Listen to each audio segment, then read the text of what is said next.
infections are on the rise in the tri-state, including your state, where it's about as bad as it's been. What is on the table for how to make it better? Hey, Katie, nice to see you. You're right. We had one of the lowest infection rates in the country, about 1% for most of the summer. And now we've scooted up from 1% close to 7%. And that's true of our region, and that's true of our country. Around the country, it's a little over 10%. So, look, we've been very careful about this. We never opened our bars. Our universities have all gone home. They're not coming back till late January, February. Our schools are going home for vacation in about a week. So I think you're going to see things slowing down by themselves. We'll figure out what we got to do beyond that. But frankly, not many people are going to restaurants right now. I mean, that is a good point. If you just walk around New York City, even restaurants are pretty empty, even the outdoor spaces, because it is getting cold. Let's talk about the vaccine. It could get approved potentially today, maybe tomorrow. Do you already have some vaccine at your hospitals? I don't believe so, but I know we're expecting the delivery as early as this weekend, or certainly Monday, Tuesday. We've got lined up all the pharma companies ready to have that drop shipped to nursing homes and hospitals. We've got the refrigeration lined up. I think we're ready to go. Have you lined up who exactly is going to get it first? I mean, which facility has that process? Have you alerted the folks who are going to be able to do it first? Yeah.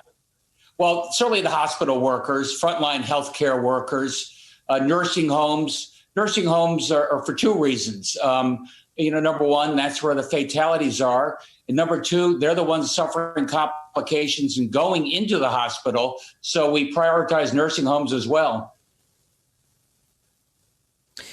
Specifically, though, with frontline workers, I know there are so many of them. Have you developed a system to prioritize certain frontline workers over other frontline workers for this initial batch, which obviously is limited?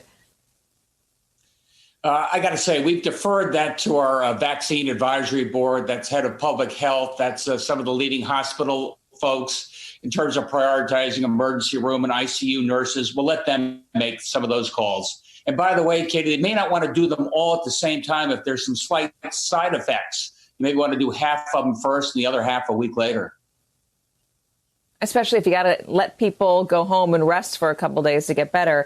Let's talk about antigen tests. There is some research out there that suggests that getting antigen tests out there quickly could help reduce the spread pretty rapidly as we await a vaccine. Where are you on that?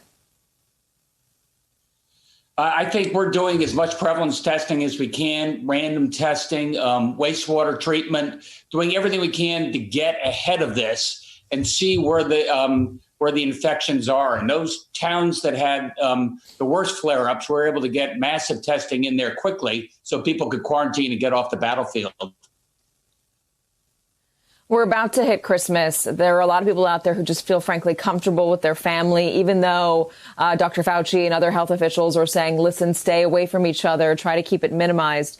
How do you drive home the message that just because they're family, they're not necessarily safe? How do you drive home the message that even though we have a vaccine coming, that people should still social distance, that they should still wear a mask?